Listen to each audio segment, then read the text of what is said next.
সন্ধেবেলা দরজায় বেল বাজতেই ছুটে এলাম দরজা খুলতে, আর এসে দেখি রিঙ্কিদি আর ঘুগলু চলে এসেছে। দুপুরবেলা আজ রিঙ্কিদি যখন আমায় ফোন করে তখন কথায় কথায় প্ল্যান হয় যে আজ সন্ধেবেলা আমাদের বাড়িতে হবে চাউমিন পার্টি। সেই কারণে দেখো রিঙ্কিদি কিন্তু প্রথমেই ঘুগলুকে নিয়ে চলে এসেছে। চলে আসলাম আমি এখন রান্নাঘরে। এসে প্রথমে একটা বোলের মধ্যে কিছুটা জল নিয়ে বসিয়ে দিলাম গ্যাসে। তারপরে তার মধ্যে একটু সাদা তেল দিয়ে এখন আমি এক এক করে সমস্ত চাউমিনগুলো প্যাকেট থেকে খুলে জলের মধ্যে দিয়ে দিচ্ছি, কারণ এই চাউমিনটা প্রথমে আগে সেদ্ধ করে নিতে হবে। সমস্ত চাউমিন দিয়ে দেওয়ার পরে জলটা আমার একটু কম মনে হওয়াতে আমি কিন্তু আর একটু জল দিয়ে দিয়েছিলাম। আর এদিকে দেখো সেদ্ধ হয়ে যাওয়া চাউমিনটা নামিয়েও নিয়েছি। এখন কড়াই বসিয়ে দিয়ে এখন এক এক করে সমস্ত ভেজিটেবলসগুলো ভেজে নিতে হবে। মা বিকেলবেলাতেই এই সমস্ত কিছু কেটে রেখেছিল, আর এখন এই রান্না করার দায়িত্বটা কিন্তু রিঙ্কিদি নিয়েছে। প্রথমে পেঁয়াজ, তারপরে বিনস, তারপর এক এক করে গাজর, আর তারপরে ক্যাপসিকাম সমস্ত কিছু ভালো মতো একটু একটু করে ভেজে নিতে হবে।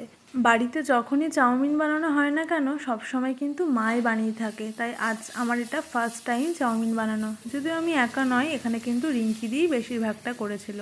সবজিগুলো ভাজার সাথে সাথে কিন্তু এখানে স্বাদ মতো লবণও দিয়ে দেওয়া হয়েছিল, আর সব শেষে ক্যাপসিকামটা মেশানো হয়েছিল।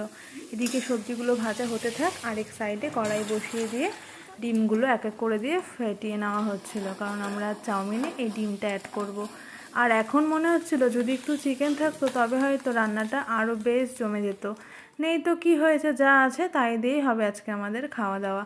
চাউমিনগুলো দিয়ে দেওয়ার পরে দিয়ে দেওয়া হলো একটু সয়া সস, আর সব শেষে মিশিয়ে নেওয়া হবে ওই ডিমগুলো। আর এদিকে কিন্তু ঘুগলু এসে দেখছিল মা আর মিমির রান্নাটা কত দূর হলো। যাই হোক, আমাদের চাউমিন তো রেডি। আর এদিকে জেঠুমনি, বৌদি, বুকান সবাই চলে এসেছিলো, আর বাবাও কিন্তু চলে এসেছিলো। এবার সার্ভ করার পালা। চলো এখন সকলে মিলে বসে বসে হবে আমাদের আজকের এই খাওয়া দাওয়া। সত্যি কথা বলতে আজকে রান্নাটা বেশ ভালো হয়েছিল, আর সবাই একসাথে খেলে সেই রান্নার স্বাদ কিন্তু আরও দ্বিগুণ বেড়ে যায়।